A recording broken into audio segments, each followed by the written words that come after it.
Hello दोस्तों, 29 जुलाई के current affairs में आपका स्वागत है। तो चलिए इसको शुरू करते हैं। शुरू करने से पहले आपसे एक रिक्वेस्ट है, यदि आप चैनल पे नए हैं तो चैनल सब्सक्राइब कर लीजिए।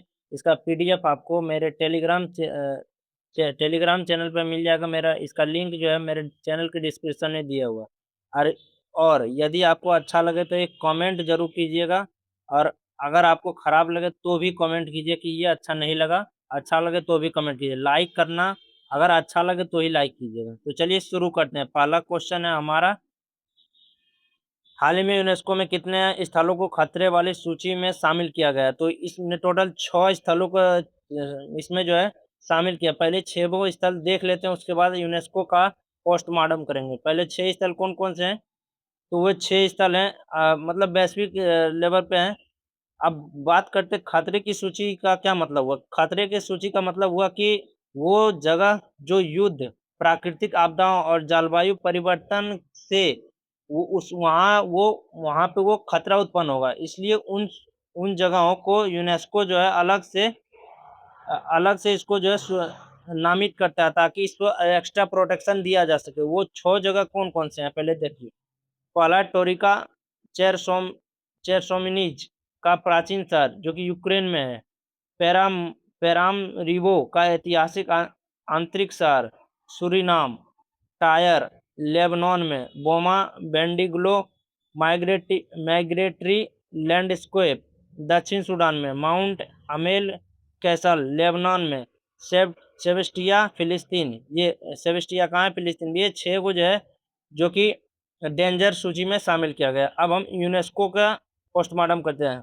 तो यूनेस्को का जो है यूनेस्को का की स्थापना जो हुई थी 1945 में हुई थी। इसका मुख्यालय पेरिस फ्रांस में है। हाल ही में जो है दक्षिण कोरिया के बुसान शहर में विश्व धरोहर सम्मेलन का आयोजन किया गया था। वहीं पे जो है उत्तर प्रदेश के सारनाथ के प्राचीन बौद्ध स्थलों को 45वां विश्व धरोहर के रूप में इसको घोषित किया गया, जो कि प्राचीन बौद्ध स्थल में चौखंडी, धमेक और धर्मराजिक का स्तूप आते हैं। इसमें जो है माउंट ओलंपस को भी शामिल किया गया, जो कि भारत का नहीं है, ठीक है। लेकिन जो भारत का है वो है सारनाथ के प्राचीन बौद्ध स्थल, ठीक है। अब बात करें कि भारत में यूनेस्को में शामिल शहर कौन सा, बायोस्फीयर रिजर्व अलग अलग यूनेस्को में शामिल कौन कौन सा है सब जानेंगे। जैसे यूनेस्को में जो शहर है वो अहमदाबाद है। 2 गो शहर शामिल है यूनेस्को में। अहमदाबाद जो कि 2017 में शामिल हुआ था, जयपुर जो कि 2019 में शामिल हुआ था। बायोस्फीयर रिजर्व की बात करें, टोटल 13 बायोस्फीयर रिजर्व यूनेस्को में शामिल है, जो कि हाल ही में जो शामिल हुआ था सीट मरुस्थल जो कि हिमाचल प्रदेश का है। मिश्रित स्थल की बात करें तो एक ही मिश्रित स्थल है जो कि भारत में कंचनजंगा है, सिक्किम में स्थित है। प्राकृतिक स्थल जो है 7 है और सांस्कृतिक स्थल जो है 37 है। अमूर्त अमूर्त सांस्कृतिक विरासत जो है 16 है। अमूर्त किसको कहते हैं? जिसको हम टच नहीं करते हैं, इंटेंजिबल, ठीक है। 16 है। नवीनतम कौन सा है? दीपावली। क्रिएटिव सिटीज नेटवर्क की सूची में 9 शहर को शामिल किया गया। नवीनतम जो है लखनऊ है। पाक कला में जो है जो कोझिकोड पहला साहित्य शहर है। पहला साहित्य शहर में जो है कोझिकोड को शामिल किया गया। पाक कला में जो है लखनऊ को शामिल किया गया था, ठीक है। अभी शामिल है, ठीक है। ये नहीं कि इसी में शामिल हुआ, इससे पहले शामिल हुआ है। तो ये टोटल था यूनेस्को का पोस्टमार्टम हमने कर दिया। नेक्स्ट क्वेश्चन की तरफ देखते हैं। एक एक क्वेश्चन का हम अच्छा से पोस्टमार्टम करेंगे। नेक्स्ट क्वेश्चन है, हाल ही में संयुक्त राष्ट्र मानवाधिकार उच्चायुक्त किसे नियुक्त किया गया? इसे वोल्कर तुर्क को नियुक्त किया गया। अच्छा, तो वोल्कर तुर्क पहले से भी था। उसका कार्यकाल 2022 से 2026 तक चला। अब जो है 26 से 30 तक अगले जो है उच्चायुक्त को इसी को ही नियुक्त किया गया।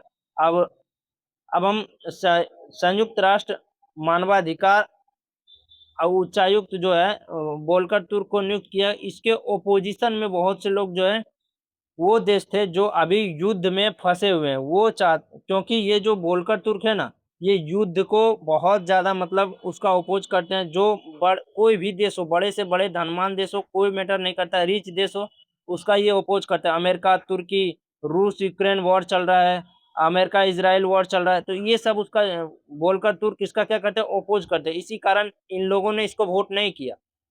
तो इसमें जो वोट किया था उसमें जो है हर एक देश को एक वोट का अधिकार देता है, वन नेशन वन वोट, ठीक है, का सिद्धांत में से अब इसके तरफ जो 144 देश जो है समर्थन किया, जबकि अमेरिका, रूस, इजराइल जैसे 10 देश इसका विरोध किया।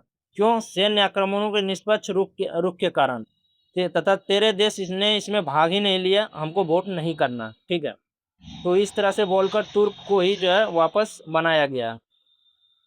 नियुक्ति बात करें, ये जो है 10 दिसंबर 1948 को मानवाधिकार घोषणा पत्र के कारण 10 दिसंबर को विश्व मानवाधिकार दिवस मनाया जाता है।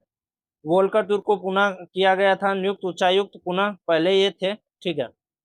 ये पद बना कब? ये पद जो था उच्चायुक्त का पद, संयुक्त राष्ट्र मानवाधिकार उच्चायुक्त यूएनएचआरसी, यूएनएचसीआर का जो है पद कब बना था? ये 1993 के एक वियना घोषणा पत्र के तहत बना था।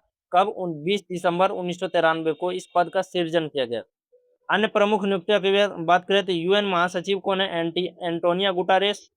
यूएन में भारत के स्थायी प्रतिनिधि कौन है? पर्वत नैनी हरीश।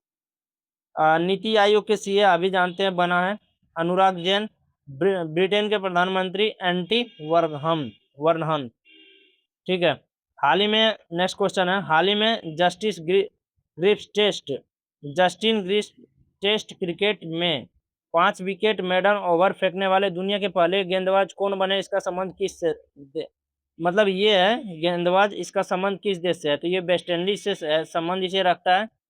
हाल ही में जो है वेस्ट इंडीज और पाकिस्तान मैच हो रहा है एक टेस्ट क्रिकेट में, जो है ये जस्टिन ग्रिफ्स ने क्या किया था, लगातार 5 ओवर, मतलब फेंकता नहीं, हर एक जो है जब इसके 5 लगातार, जब ये 5 ओवर फेंका था, लगातार तो नहीं फेंकता, कोई एक बॉलर के गेप के बाद फेंकता है।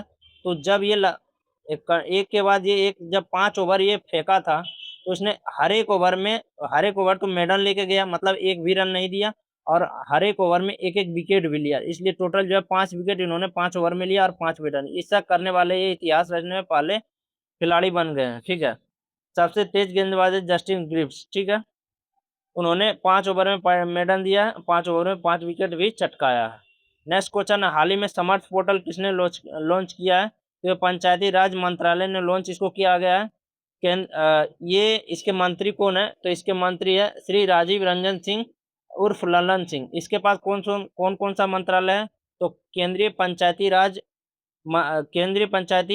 राज मंत्रालय, पशुपालन मंत्रालय, डेयरी व मत्स्य पालन मंत्री जो है यही है, सब ये मंत्रालय इन्हीं के पास है। इन्होंने ही समर्थ पोर्टल लॉन्च किया है। कब कहाँ लॉन्च किया? तो कृषि भवन में नई दिल्ली में समर्थ पोर्टल, और तथा एक स्कीम का भी लॉन्च किया, आत्मनिर्भर पंचायत कार्यक्रम को इन्होंने लॉन्च किया। 2 चीज किया, एक समर्थ पोर्टल, एक आत्मनिर्भर पंचायत कार्यक्रम लॉन्च किया। आत्मनिर्भर पंचायत कार्यक्रम की बात करें तो ये ग्राम पंचायत में टिकाऊ और स्थायी राजस्व अर्जन हेतु परियोजनाएं तैयार करना, मतलब ग्राम पंचायतों में कैसे जो है स्थायी सस्टेनेबल रेवेन्यू प्राप्त किया जा सके, कैसे वहाँ के नागरिकों को अच्छे से रेवेन्यू मिल सके, वो इसका उद्देश्य है। जबकि समर्थ समर्थ पोर्टल की बात करें तो ये पंचायतों से मिलने वाले कर, राजस्व और भुगतान के लेन देन को पारदर्शिता कराना है। ये जो है वहाँ पे कर जो मतलब कर वहाँ से जो है मिलता है, उसमें जो है किसी प्रकार का जो है घुसपैठ ना हो, किसी प्रकार का गलत व्यवहारिक रूप से नहीं हो, इसलिए इसको समर्थ पोर्टल लॉन्च किया। यहीं पे इन्होंने एक हाल ही में ई गवर्नेंस पुरस्कार जयपुर में आयोजित हुआ था 19वें राष्ट्रीय ई गवर्नेंस सम्मेलन 2026 पंचायती राज मंत्रालय के, यह किसको पुरस्कार मिला है? तो यह पंचायत एडवांसमेंट इंडेक्स को स्वर्ण पदक मिला है, ठीक है। कहाँ पे आयोजित हुआ था? जयपुर के 29वें राष्ट्रीय ई गवर्नेंस सम्मेलन में, यह जयपुर में आयोजित हुआ है 29वें राष्ट्रीय ई गवर्नेंस सम्मेलन, ठीक है। अन्य मंत्री, शिक्षा मंत्री अभी जानते हैं धर्मेंद्र प्रधान इस्तीफा दिया, प्रहलाद जोशी बन गए, लेकिन फिर भी पेपर लीक रुकेगा कि नहीं पता नहीं। स्वास्थ्य मंत्री जो है जेपी नड्डा है, सहकारिता मंत्रालय हमारे मोटा भाई है। नेक्स्ट क्वेश्चन की बात करें, नेक्स्ट क्वेश्चन है हमारा, हाल ही में कॉमनवेल्थ पीस मीडिएशन कॉन्फ्रेंस 2026 कहाँ प्रारंभ होगी? तो ये जयपुर राजस्थान में प्रारंभ हुआ है 31 जुलाई से 2 अगस्त तक। अभी हम हाल ही में पढ़ाए थे इसका बारे में भी, 31 जुलाई से 2 अगस्त तक जो है जयपुर राजस्थान में 3 दिवसीय सम्मेलन का आयोजन हुआ। इस सम्मेलन का जो थीम रहा है वह रहा है शांति, मध्यस्थता और कानून का शासन, ये इसका थीम रहा है। आप नाम से देखिए, पीस मीडिएशन, ये मतलब पीस मीन्स शांति, यानी शांति, मध्यस्थता और कानून का शासन जो है इसका थीम रहा है। इसका जो उद्घाटन किया हुआ 53 में चीफ जस्टिस ऑफ इंडिया न्यायमूर्ति सूर्यकांत ने उद्घाटन किया। उद्देश्य इसका क्या है? विवादों का शांतिपूर्ण और मध्यस्थता से इसको सुलझाना है। यह कौन सा सस्टेनेबल गोल है? तो ये 16वां सस्टेनेबल गोल है, जिसका उद्देश्य शांति, न्याय और मजबूत संस्थाएं की स्थापना करना है। जबकि टोटल हमारे पास जो है 17 सस्टेनेबल गोल है, जिसकी समय सीमा 2015 से 30 तक रखी गई है। यहीं पे इन्होंने एक पुस्तक का विमोचन किया है। अरुणेश्वर गुप्ता की आत्मकथा है डेथ ऑफ माई मिस्ट्रेस का इन्होंने विमोचन किया। राजस्थान के प्रमुख तथ्य की बात करें तो डायबिटीज टाइप फर्स्ट राष्ट्रीय सम्मेलन जोधपुर में हुआ है। भारत विस्तार पोर्टल और भैरव बटालियन जयपुर में जो है लॉन्च किया गया। भैरव बटालियन का संबंध भी जयपुर से है। पचपदरा रिफाइनरी जो है बालोतरा में है, जो कि 4 जुलाई 2026 का उद्घाटन हुआ था, जो 9 मिलियन मेगावाट पर एनम क्षमता वाले BS6 मानकों पर देश का पहला ग्रीनफील्ड पेट्रोकेमिकल कॉम्प्लेक्स यह जो है बना हुआ है। नेक्स्ट क्वेश्चन की बात करें, हाल ही में हिमाचल प्रदेश सरकार ने कौन सी योजना लॉन्च की है? तो मुख्यमंत्री मछुआरा सम्मान निधि योजना। इसके तहत मछुआरों को जो है जब बाढ़ वगैरह आ जाता है, तो बाढ़ वगैरह जब आता है तो जो है मतलब मछुआरों को जो है तट पे जाने से मना कर दिया जाता है। बाढ़ आ जाता है, प्राकृतिक आपदा कोई भी आता है, सुनामी वगैरह, तो उसको मना कर दिया जाता है। तो उस समय हिमाचल पर जो तटबंध से लगे जो मछुआरे हैं जो वहाँ रहते हैं, वहाँ जो आवास है उनके लिए जो है हिमाचल प्रदेश सरकार ने 3500 रुपया का एक मुफ्त राशि देने की घोषणा की है, यानी कि हर एक मंथ 3500 रुपया उनको दिया जाएगा। अब ये कहाँ के लोगों को दिया जाएगा? जो गोविंद सागर, पोंग, रंजीत सागर, चमेरा और कोल बांध से सटे एरिया में रहते हैं, वहाँ के लोगों को दिया जाएगा। इसमें 5 प्रमुख बांध शामिल है जलाशय। हाल ही में बात करें विशेष तथ्य की, बिलासपुर ये गोविंद सागर के बारे में बात करें तो ये बिलासपुर स्थित जो गोविंद सागर झील है, यहाँ पे हिमाचल प्रदेश का पहला आइसलैंड टूरिज्म प्रोजेक्ट शुरू किया गया। कहाँ पे? गोविंद सागर झील पर। ठीक है। नेक्स्ट क्वेश्चन की बात करें, हाल ही में एयर इंडिया ने अमृतसर से 27 ग्लोबल डेस्टिनेशन के लिए कौन सी सर्विस शुरू की है? तो इजी कनेक्ट सर्विस। अब बात करें क्यों? क्योंकि जो है अमृतसर में जो है जितने भी विदेश में जो लोग रहते हैं, हमारे जो है 30 मिलियन जो है भारतीय जो है विदेश में रहते हैं, जिसमें 10 मिलियन जो है पंजाबी है, और इसका संबंध किसी ना किसी रूप से जो है अमृतसर से है। ठीक है। तो यहीं पे एयर इंडिया ने एक 27 ग्लोबल डेस्टिनेशन के लिए इजी कनेक्ट सर्विस शुरू किया है, यानी एयर इंडिया ने शुरू किया है।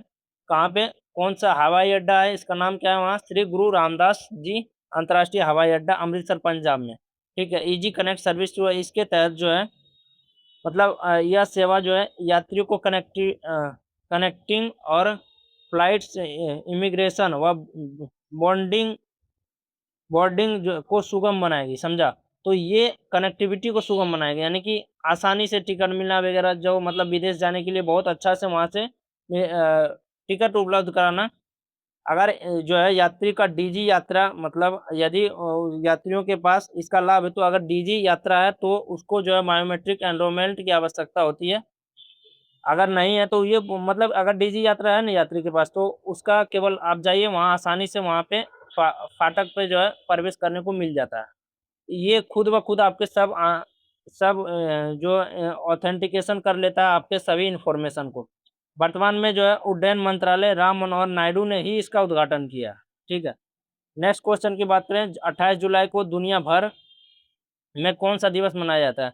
विश्व प्रकृति संरक्षण दिवस, वर्ल्ड नेचर कंजर्वेशन डे मनाया जाता है। क्यों? क्योंकि 28 जुलाई को मनाया जाता है, क्योंकि इसकी घोषणा जो हुई थी IUCN, international union conservation of nation ने 28 जुलाई 1997 में की थी। IUCN का तख्त की बात करें तो इसकी स्थापना जो हुई थी 1948 में हुई थी। इसका मुख्यालय ग्रैंड स्विट्जरलैंड में है।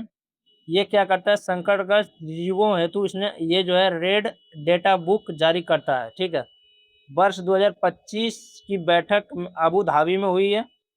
इसका IUCN के वर्ष 2025 की बैठक जो अबू धाबी में, नवीनतम सदस्य जो है आर्मेनिया और तुवालू इसका नवीनतम सदस्य है। बात करें इसी दिन जो है 28 जुलाई को विश्व हेपेटाइटिस दिवस भी मनाया जाता है। यह जो है लीवर से रिलेटेड यह रोग है, हेपेटाइटिस बी वायरस व वैक्सीन की खोजकर्ता। और 28 जुलाई को क्यों मनाया जाता है हेपेटाइटिस डे? क्योंकि इस समय जो है ये जो है हेपेटाइटिस बी वायरस और वह वैक्सीन के खोजकर्ता व नोबेल पुरस्कार विजेता बारूक ब्लमबर्ग का जो है जन्म दिवस के रूप पर यह जो है मनाया जाता है। ये आयुषियन यानी कि ये विश्व हेपेटाइटिस डे मनाया जाता है। ठीक है। नेक्स्ट क्वेश्चन की बात करें, हाल ही में गुजरात ने देश के प्रमुख समुद्री मैन्युफैक्चरिंग हब बनाने के लिए कौन सी पॉलिसी लॉन्च किया है? शिप बिल्डिंग एवं रिपेयर पॉलिसी 2026 इन्होंने लॉन्च किया है। गुजरात के मुख्यमंत्री भूपेंद्र पटेल ने द्वारा गांधीनगर गुजरात से लॉन्च किया गया। इसमें जो है 2 मेगा शिप बिल्डिंग पार्क स्थापित किया जाएगा और पोरबंदर में ग्रीनफील्ड शिप बिल्डिंग क्लस्टर बनाया जाएगा। 5 लाख से अधिक कौशल विकास के लिए, मतलब 5 लाख से अधिक जो है यहाँ पे कौशल विकास दिया जाएगा। यहाँ पे नौकरियां 5 लाख से अधिक मिल जा सकती है। ठीक है। लक्ष्य की बात करें, आत्मनिर्भर भारत इसका जो है लक्ष्य है और मेरी टाइम विजन 2047 को पूरा करना इसका जो है लक्ष्य है। पूर्व में बात करें, पूरब जो है यानी कि इस एरिया में अलंक और अलंकेश्वर के मुख्य रूप से शिप ब्रेकिंग का काम होता है। यानी सबसे ज़्यादा शिप यहीं पे टूटा है गुजरात से रिलेटेड। अलंग में जो है, अलंग या अलंकेश्वर भी इसको कहते हैं, यहीं पे ज़्यादा शिप ब्रेकिंग होता है, इसलिए यहाँ पे इसको बनाया गया। अब गुजरात के नए जहाज निर्माण मरम्मत के लिए वैश्विक केंद्र यहीं पे बन रहा है। ठीक है। यही जो है वैश्विक केंद्र हो गया। नेक्स्ट क्वेश्चन की बात करें and last question, Indian Indian film festival of Melbourne 2026 में आर्टिस्ट ऑफ डिस्टिंक्शन किसे सम्मानित किया गया? पंकज त्रिपाठी। अब जो है इंडियन IFFM मतलब होगा Indian film festival of Melbourne. ठीक है, 2026 कहाँ पे हुआ? ऑस्ट्रेलिया मेलबोर्न में इसका आयोजन हुआ है। पंकज त्रिपाठी को जो है आर्टिस्ट ऑफ डेस्टिनेशन तथा प्रसिद्ध अभिनेत्री रेखा को एक्सीलेंस इन सिनेमा पुरस्कार से सम्मानित किया गया है। ठीक है, ये हुआ वहाँ का। अब हम बात करें 72वें राष्ट्रीय फिल्म पुरस्कार, जो कि सर्वश्रेष्ठ फिल्म जो आर्टिकल 370 को मिला है, और जबकि सर्वश्रेष्ठ अभिनेता कार्तिक आर्यन फिल्म चंदू चैंपियन के लिए मिला है। इसके अलावा अभिनेता राजकुमार राव आगामी बायोपिक दादा, एक बायोपिक का नाम है दादा में सौरभ गांगुली की भूमिका निभा रहे हैं, उसको ये मिला है। ठीक है। NSE मत एक 11th नंबर का क्वेश्चन लेके एक्स्ट्रा है। NSE मतलब नेशनल स्टॉक एक्सचेंज ने भारत का पहला घरेलू बैंक मार्क आधारित नेचुरल गैस फ्यूचर्स लॉन्च किया है, जिसकी ट्रेडिंग 27 जुलाई से शुरू होगी। ये इसका न्यूज़ है। कैसा लगा वीडियो कमेंट में ज़रूर बताएं। खराब लगा तो गलत लिखें, अच्छा लगा तो ज़रूर अच्छा लिखें। और थैंक यू।